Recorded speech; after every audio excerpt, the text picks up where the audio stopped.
Hi, Tommy. Welcome to the Power Talk Show powered by Business Talks Weekly. Thank you so much for joining our channel, for accepting our invitation and joining us today. It's a pleasure to have you on a podcast. Before we start into a conversation, can you tell us a bit about your professional journey and what led you to the creation, or what inspired you to come into finance and fintech market? Well, kind of started back in after graduating high school early, and I was an insurance investigator at the age of 17. And it kind of led me into seeing what that life was like, and it wasn't for me. So my dad was a certified public accountant. So I thought, oh, I'll just go back to school and learn how to be a CPA and make all the money. So I was a double major in accounting and abnormal psychology. So I had worked at Napa State Mental Hospital working with autistic children. And that kind of got me interested more in sign language because a guy came into the accounting tutoring room that was deaf. So I learned sign language to be able to communicate with him. And I changed my major to social work, but I never ended up in social work at all. So I kind of bounced around different kind of jobs. But then I became a commercial diver again. When I was 15, I was a diver. And then I became a diver again when I was 23, and I worked in the oil field there in off of Louisiana. And then I came back and found a lady and got married. And now what? So I wrote a book and I got involved in the beauty industry, producing products and devices and also selling books and charts and videos on how to relieve stress. And that kind of led me into an infomercial deal in 2004. And then what happened is that I was on the radio for about more like 6 months. I was on the radio for about 6 months, test marketing, and I had to live on my credit cards. So I lived on three credit cards there for about 6 months. And then one of the talents, he got in trouble with the FTC and had, because he was making false claims about weight loss. So that brought scrutiny on the company, and they canceled all the contracts. So I got stuck with about $85,000 credit card debt. They promised me to make about 100,000. So I was on my way to being, very wealthy, but that didn't happen. So then I figured out how to eliminate the credit card debt and kind of had medical clinics and was doing things in that whole field. And then about 12 years ago, the wife said, get out and take the dog with you. So I became homeless and on purpose. And I took a vow of poverty, and that took about 10 years. And then I decided to go to the Philippines because I want to teach farmers how to build dome houses with bamboo, vertical gardening. I want to open up medical clinics like I had done in California. So to finance that, I needed to bring some money in. So I wrote a book on my experience of eliminating credit card debt. And that's where we are now with a podcast with you. So it's a quick story about Wonderful, where I'm at from. wonderful journey, Tommy. Would you like to tell us what is the name of the book? It's Forgive and Forget How to Nuke Your Credit Card Debt. And it's on Amazon. But if you contact me, I'll have you some show notes and you do a free 15-minute consultation with me. I'll give you the book for free. So I'm more Wonderful. interested in having you be one of the soldiers out there and eliminate. And it's a bank committing fraud worldwide. So I think we can start a little movement here and go up against the banks and stop this craziness of the debt. Absolutely. Tommy, I believe you are a big advocate of not using credit card, or maybe using credit card more efficiently. Can you highlight, like, how can a user benefit from using a credit card? Oh, sure. You could ask me, do I have a credit card? And I sure do. But when I was given that $85,000 of credit card debt, what'd I do? And so it kind of put me into a depression. And I woke up one morning, remember my dad being a CPA going, wait a second, the bank does not have an invoice. There is not a debt. And there never was a loan because to make a loan, it's in the Modern Money Mechanics, a book that we read in college at our banking course. And it says right there, the banks, what they do is they accept your promissory note and they write numbers into your checking account. So I never signed a promissory note, so there was no loan. And my father-in-law at the time was an attorney and a judge, and we had long conversations about this. And we came up with what the Supreme Court has ruled over and over again, that fraud undoes all contracts. So I have no contractual agreement with the bank. So I seen a YouTube video of a guy bragging about how easy it was to file a federal lawsuit, and the judges were so accommodating to a pro se litigant. So I decided to file 3 federal lawsuits in court in Los Angeles. And did I win? Well, we were getting close to a deposition date, and all of a sudden I was called into court by the judge, and he started giving me a third degree. And this is not what I was told was going to happen. And so he said, "Do you have a credit card?" Well, no, it was a gift card. A gift card, pull your card out. So I pulled the card out. What did it say right there? Credit card. Okay, and you made charges on it, didn't you? Well, not really. I was using my own money. Using your own money? What an idiot. Get out of here. So he dismissed my 3 cases. And I'm thinking, oh no, now I'm going to have more. I'm going to have 3 lawsuits against me, and they're going to go after court fees and all kinds of stuff. What am I going to do? I looked at my credit report a month later, and they were off my credit report. How did that happen? And I got note C. What that is that when a bank loans you money and you don't pay them back, they notify the IRS that you got money and didn't pay it. So it's like income. I'd have to pay income taxes on that. And the bank gets to take the tax deduction. That never happened with me. So it was off my credit report. And then 15 years later, I was living off grid. I had no credit score, no credit report. And I applied for a Capital One credit card, and they gave me a $500 credit card. I had no credit score, no credit report. How they do that? That was one of the banks I sued. They had me still as a good customer. Even 15 years later, so I have a credit card. I use the credit card because it increased my score. When I first got it, I went from 0 to 550. And then I got a loan from a credit union, and I'm paying that every month. So now my score is about 704. And I just got informed just today that I went up higher. I haven't checked to see, but I use 10% of the credit card to give me a higher score. But I never carry a balance. I never pay them interest, never have an annual fee or something like that. So yes, it is Yeah. a quandary. So we'll kind of get into it. But yes, I do have a credit card. Yes, I use it efficiently and properly so that you can use it right.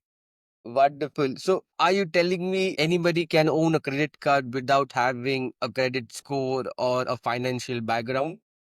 No, no.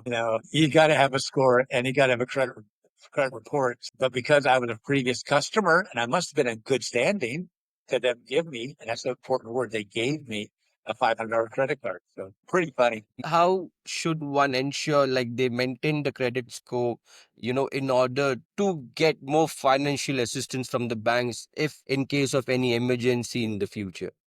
Sure, that's the advantage of having a credit card, but if you start using the bank's language, you're in trouble and you go down the rabbit hole and you're not going to win. When you say that there's a credit limit and start saying that kind of stuff, it's like a loan, but technically it's not.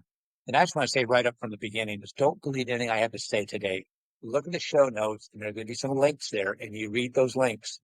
Send this podcast to your certified public accountant or anyone who's had one class of accounting, and they'll tell you I'm exactly 100% correct. So I'm not arguing some crazy sovereignty bills of exchange or some weird thing. This is just basic accounting. And this is what happens in a normal business is they have to have an invoice to prove that there's a debt. The bank doesn't have that. And on the other side, to make a loan, the bank has to have a promissory note. I never signed a promissory note, so there is no loan. You use the card and you agree to the terms and conditions, but that's where fraud undoes all contracts. So I can state with confidence that if you are drowning in bank issued credit card debt, I can help you. And all of it is simply a letter sent to the bank asking to close your free checking account associated with that card. That's basically my Understood. argument, but we can go into more detail. So, Tommy, can you tell me why do you suggest why is it a debt trap? Why credit card is a debt trap? I see there are certain use cases where many can buy consumer products, many can buy electronic products using the credit card and turn that into an instant EMI, monthly paying cash options. And then even credit card provides you with cashbacks and other discounted offers. So why would you say like it's a debt trap? What's going on is law is language, and language is law. So if you say you have credit card debt, you've got to pay it. There's nothing you can do to get out of it. So when we watch a TV, we see a bank robber, and here in America we say alleged bank robber. So All I'm asking your audience to do is to add one word to the whole thing, and it's alleged. Once you start with alleged credit card debt, now you have to have the bank prove that there's a debt, and that's your savior. So there are true credit cards. Let me explain that. Let's say you want tires for your car, but you don't have the money. You go to a tire store and they say, "Oh, sir, why don't you apply for the in-store credit card?" And if you're approved, we'll put tires on your car, drive away without paying, and you can pay us later. That is a true credit card, and that you have to pay. What I'm saying is writing a letter to the bank does not work. This is a true merchant that had their tires, they put on your car, they paid their employee to put it on, and you owe the money. This is not a way to get out of your debt and that thing. What I'm arguing is when the bank, how do you know? Look at the back of your credit card. On the back of the card, if it says issued by Bank of America, Citibank, Wells Fargo, Bank of Dubai, Bank of London, Bank of Japan, any of that, that's a phony one. And that's the one you don't owe because it never went. Makes sense. But in that case, people also take cash in case of emergencies. They use credit card to withdraw cash. What would be your suggestion in that case? It does appear that it is a loan, but here's what happens is that when you go into a bank without any money, you expect to come out with money, and that'd be through a loan. So if you apply for a loan and you're approved, then what you get to do is go out and fill loan documents. And then you have to prove you have an income to be able to pay the debt. You also have to have collateral, which would be a house or a car. So this is what I'm saying does not work for a for a loan for a car or a house, because they have your property that they can sell and make their money back. You also have to have a credit report and a credit score that determines your interest rate, which you'll pay. But the last thing you have to do is sign a promissory note. You have to sign a piece of paper that promises you're going to pay it back. But this never happens with a bank issued alleged credit card. There is no promise to pay. So think about this. You are a shareholder of a bank. That means the bank has your money. Do you really want the bank to loan money out to people who won't pay it back? It just doesn't sound right. And you're going to have them pay and take a loan out without any collateral and without a promise to pay it back. This is ludicrous because it never was a loan. Now, when you say this cash back and stuff, so here's what happens. The bank wants you as a customer, okay? And they advertise. It costs them money to advertise. Sometimes they do promotions by giving you a toaster or a wall clock. And that's what happened in the United States back in the 50s and 60s. In the 80s, I saw an ad for a bank that said, you bring $25 in and we will match it in 90 days. Well, what did I do? I took my $25, put it in the bank. 91 days later, I took out $50 Yeah. to close the account. Now, Naveen, did I rip off the bank? No. No. Did I steal from the bank? No. Was that immoral what I did? No, they said, do this. I did it. I got my money. So it's my money, right? Well, same thing with a credit card. They are wanting you to be a customer. So they give you a credit card. They give you a credit card. I would call it a gift card. So it comes in the mail, you have a gift. So what did you do with your gift card? You spent it. So tell me what you would buy for $500. What would be anything that you would buy? Tell me what it would be. Anything at all. Yeah. Give me an idea what you would purchase. Maybe a cell phone. A cell phone. Right. Yeah, Perfect. a So smartphone. you buy the cell phone and you're Yeah. walking out of the store and the person at the door says, wait a second, you pay for that and you have a receipt, right? Now, are you going to get a statement at the end of the month from that phone store Yeah. saying you owe them $500? No. No, no, not from them. So they were paid that night or the next day. So here's the question. Who paid that phone store? Bank. The bank. The bank paid the phone store. Where did they get the money? They got the money from the advertising budget, all right, to get you as a customer. Because what happens when you're a customer, they make on average $23.04 every month from a cardholder. So if they have 1 million cardholders, they're bringing in $23 million a month. And in my calculations, I figure out it's 1/4 of the bank's profits that are coming from this illegal act. So what they did is they sent you a $500 gift card. You went, great. You went and bought a phone with it, and then you get a statement. Now, let me ask you a question. When you have a normal checking account, you get a statement at the end of the month. Is that a bill? No. It's not a bill. It shows the beginning balance, what you had deposited, what you Yes. had paid out in checks or debit card or other fees that were taken out of your account, and you have an ending balance.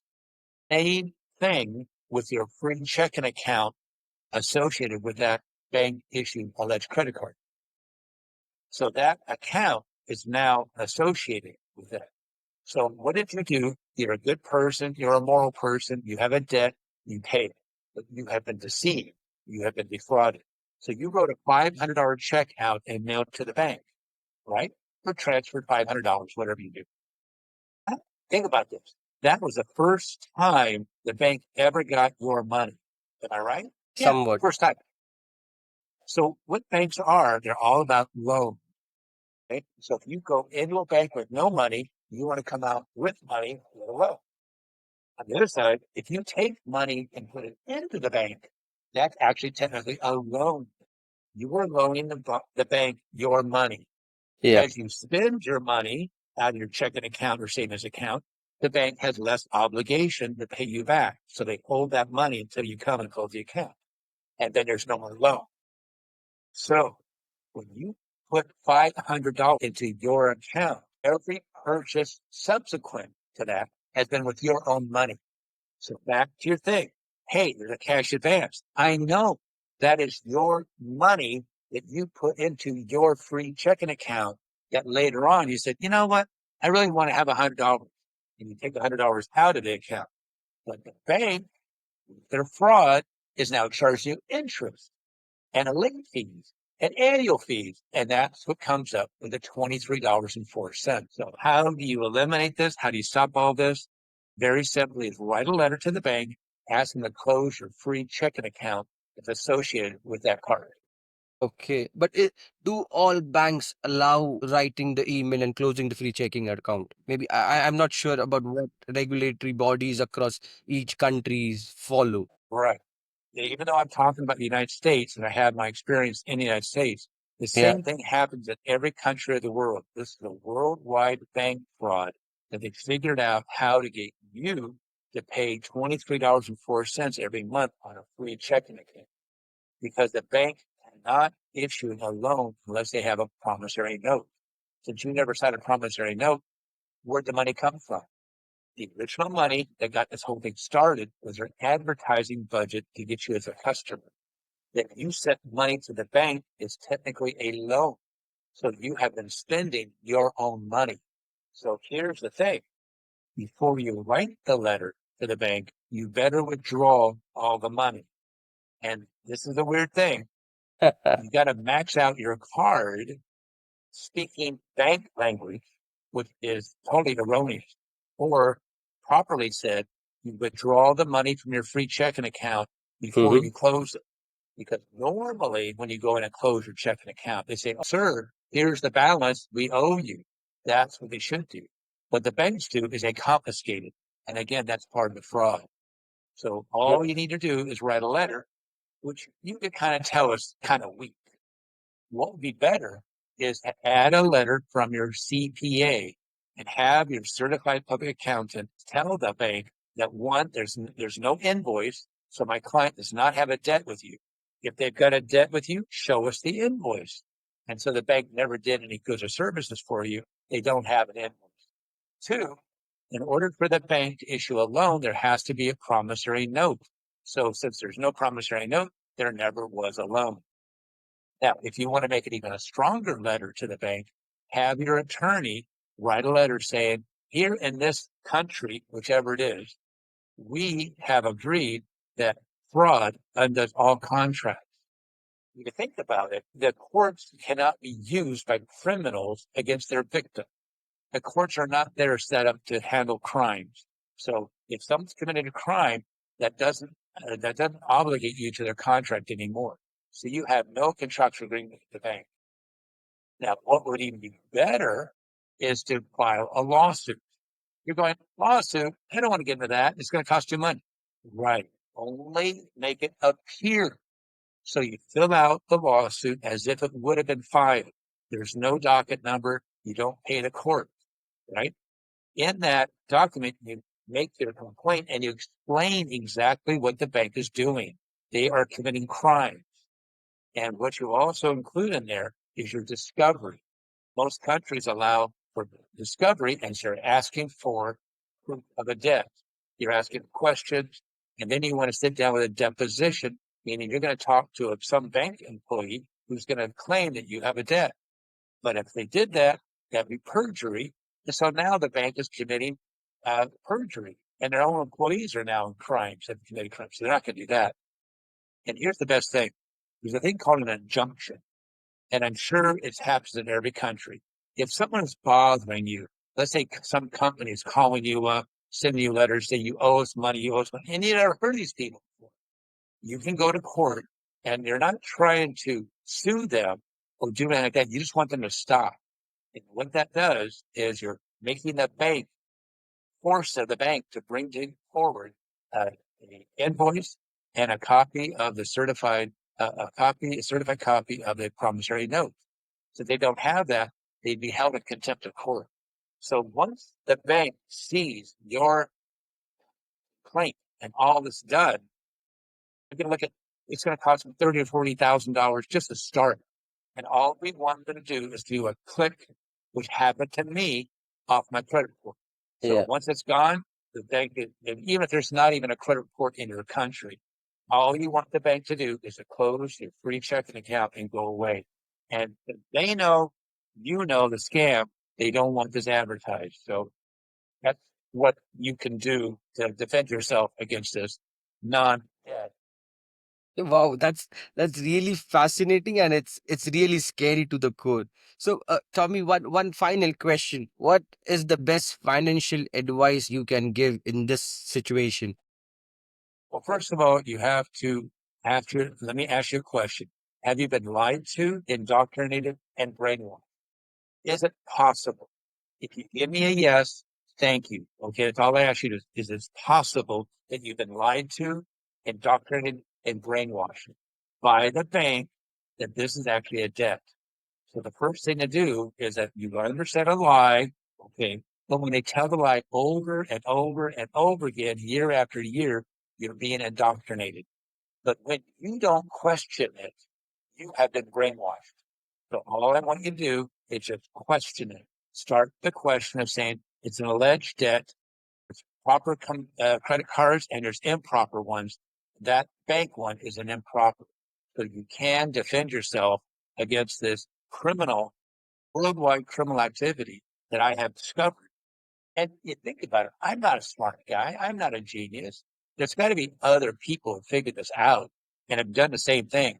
The only thing I can figure out is the bank, before they do this, is going to ask you to sign a non-disclosure. Because why doesn't everybody know about this? Anybody with a class of accounting, any bookkeeper out there knows what I'm saying is actually 100% correct. Yeah. So I'm encouraging your audience that one, you can write a letter to the bank, let them know that this is a fraudulent account and you do not have to pay. Because all they're asking you to do is deposit money to bring it back up to that $500 limit or whatever it is. And it's not. It's your own free checking account, and you can decide money in or not. It's your choice. And you can choose to withdraw that money out before you send that letter, or they'll keep it. Thank you, Tommy. Thank you so much for giving us your time today and sharing this wonderful insight. It was a pleasure conversation. Thank you so much. Thank you.